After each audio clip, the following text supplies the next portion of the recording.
Allez, c'est Massis, j'espère que vous allez bien. Bienvenue dans cette deuxième vidéo de notre projet qui consiste à faire un dessin épique en 10 jours. Hier c'était l'épisode 1, aujourd'hui c'est l'épisode 2. Dans l'épisode 1 d'hier, ce qu'on a fait c'est trouver l'idée, puis rassembler quelques images pour avoir un début de quelque chose. Et enfin on avait fait un brouillon à partir de tout ça. Et j'avais dit que pour aujourd'hui j'essaierais de faire un croquis en partant de ce brouillon. Et du coup c'est ce que j'ai fait. Comme vous pouvez le voir là, j'ai démarré directement avec Kogoro Mori, le personnage qui est donc derrière Conan. Ensuite je suis passé sur Conan, donc j'ai simplement essayé d'effacer les traits brouillons pour juste avoir un seul trait pour faire les contours de tout. Après je suis passé sur Luffy et encore une fois pareil, juste j'efface les traits qui ne servaient à rien. J'essaie d'ajuster un peu par rapport aux proportions anatomiques des personnages. Ensuite j'ai fait la même chose sur Armin. Armin d'ailleurs j'ai même changé son style, je l'ai plutôt fait comme il est dans la saison 4, c'est-à-dire un peu plus en adulte avec les nouvelles armures qu'ils ont. J'ai également un peu plus agrandi vu qu'il est au premier plan. Et d'ailleurs vous allez voir qu'il y a pas mal de changements en termes de perspective. J'ai également refait elle et donc voilà, je l'ai rapetissi et j'ai également donc agrandi la table, essayé d'imaginer une espèce de chambre, mais je pense que la chambre je vais l'enlever parce que ça gêne. Luffy je l'ai mis sur la table mais je vous expliquerai pourquoi. Et enfin essayer de trouver une position de Bulma comme si elle était en train de travailler, de bricoler sur son espèce de machine pour pouvoir retrouver le One Piece. Et donc voilà, ça c'est le croquis en partant du brouillon qu'on a fait hier. Alors bien sûr il manque les personnages comme Shikamaru et Senku qu'on va remplacer bien sûr par la suite. Mais avant de passer à autre chose, je voulais un peu vous montrer les retours que j'ai eu. Il y en a eu pas mal vraiment et j'ai pris à peu près 1 heure pour lire tous vos commentaires, essayer de répondre à tout le monde, aller voir les messages Instagram, etc. Alors tout d'abord il y a un abonné qui nous a fait un taf incroyable. Il s'appelle Tacos sur Instagram. Je vous mettrai normalement sur l'écran les pseudos des personnes qui ont participé. Donc il m'a envoyé carrément un croquis et il a tout refait de A à Z. Donc là ce qu'il a fait c'est avec une point de fit en perspective avec Conan en premier plan caché peut-être sous la table. Il n'est pas vraiment sur la table mais je pense qu'il serait plus intéressant de mettre sous la table avec donc Shikamaru, Armin, le policier Kogoro Mori avec Luffy tout au fond en train de montrer une map peut-être pour trouver le One Piece, elle, Bulma puis Senku à côté de nous tout à droite.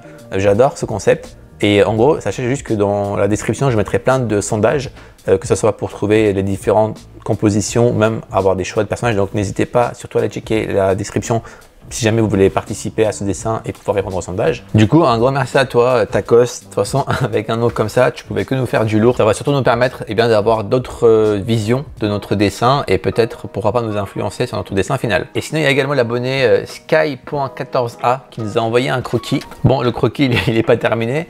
Mais c'est intéressant parce que c'est un angle de vue qui est à l'opposé de ce qu'on avait pensé, c'est-à-dire que là on aurait Luffy de dos et tout le reste en face. Donc ça c'est super intéressant. Dommage que tu ne l'aies pas terminé, justement ça aurait peut-être pu nous guider un peu plus vers là où tu voulais aller. Et donc voilà, il faut retenir qu'il y a également cette possibilité-là que je trouve très intéressante également. Et il y a également l'abonné Kiruari qui nous a envoyé ce magnifique croquis. Et alors là, pour le coup, ça reprend un peu l'idée qu'on avait eu de base, mais c'est un peu plus dézoomé et du coup, on voit tout. Et c'est assez cool parce que pour le coup, il y a vraiment tout est placé, tout est bien placé et ça rentre bien, ça occupe bien l'espace. Tous les personnages sont ici, chacun fait quelque chose, donc c'est pas mal du tout. Ça nous permet d'avoir un peu une vision un peu plus claire. Donc moi, ce que je vais faire, c'est je vais simplement vous mettre en description un sondage pour que vous nous dites est-ce qu'on garde la version un peu comme ce que j'ai fait avec Kiruari ou alors on fait comme Tacos dans quelque chose d'un peu plus symétrique ou alors on change totalement de côté comme a fait le deuxième abonné. Et il y a eu pas mal d'autres bons retours comme l'artiste Yungaka m'a conseillé de mettre justement Luffy assis sur la table et il y avait également l'abonné dans les commentaires Crime qui avait écrit qu'à côté de tous ces personnages intelligents je vois bien Luffy faire sa tête de débile avec le doigt dans le nez. Donc c'est toujours l'idée de garder un peu le caractère de Luffy, un peu personnage drôle qui veut amuser la galerie.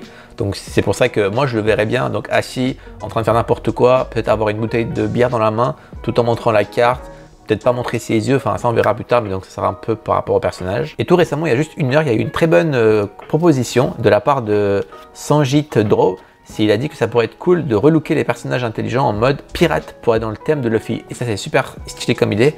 D'une, ça va nous permettre d'avoir des costumes pour chaque personnage et on pourrait ainsi modifier les costumes du personnage qu'ils ont dans leur manga d'origine en une version de pirate. Ça pourrait être hyper stylé à faire. Ça nous donnera peut-être plus de temps pour finir le dessin final, mais je trouve que c'est une super bonne idée. Et enfin, j'ai noté sur ce petit papier les noms des personnages qui sont le plus ressortis dans les commentaires. Donc il y a le petit empereur dans One Punch Man, le louche dans Code Geass, il y a eu Ben Beckman et Nami, sauf que c'est des personnages qui sont déjà dans One Piece et je ne me voyais pas mettre plus de un personnage par manga, vu qu'il y a déjà Luffy, je ne me verrais pas mettre d'autres personnages. Mais sinon, il y a Kirito, il y a le personnage qui est souvent revenu, c'est Ayano Koji.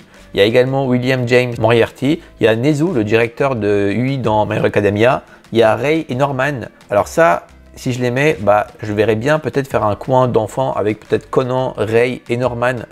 Rei et Norman, c'est des personnages de Promised Neverland. Ça peut être assez marrant à faire. Et sinon, il y a une proposition, c'est Meruem qui joue au Shogi contre Shikamaru. Et peut-être que ça serait une façon intéressante de rajouter Meruem pour le faire jouer contre Shikamaru quelque part dans la salle, et comme quoi il ne serait pas vraiment concentré par rapport à la réunion. Donc tout ça, donc cette petite liste des personnages qui ont été proposés en plus, je vais le mettre en description. En sondage bien sûr. La proposition qui aura le plus de votes sera inclue dans le dessin. Je ne sais pas si on fait comme ça ou pas. Je fais comme ça pour l'instant. Vous me dites dans les commentaires si c'est une bonne idée ou pas. Donc là, c'était pour la deuxième journée. Demain, ce que je vais faire, c'est par rapport à votre retour, par rapport au croquis, je ferai les modifications. Je rajouterai Senku, Shikamaru et le troisième personnage qui sera désigné comme étant le plus sollicité par vous dans les sondages. Et du coup, l'idée va être de terminer le croquis officiel au jour 3, 4 et 5. Pour qu'après on ait 5 jours pour faire la colo, les effets, etc. Et si jamais vous êtes intéressé de faire un croquis, de proposer votre version comme l'ont fait les autres personnages pour passer dans la vidéo, n'hésitez pas à le faire sur Instagram. Soit vous me l'envoyez par message privé, soit vous faites ça sur votre Instagram et vous me taguez dessus. J'essaierai de voir ça pour vous inclure. Et si vous aimez ce projet et que vous voulez m'aider, n'hésitez pas à mettre un like sur la vidéo, c'est ce qui m'aide le plus. Voilà, je poste la vidéo et je vais continuer de lire vos commentaires et votre retour pour faire la suite du croquis. Je vous dis on se retrouve à demain pour une nouvelle vidéo. D'ici là, prenez soin de vous. N'oubliez pas que le dessin, c'est la vie.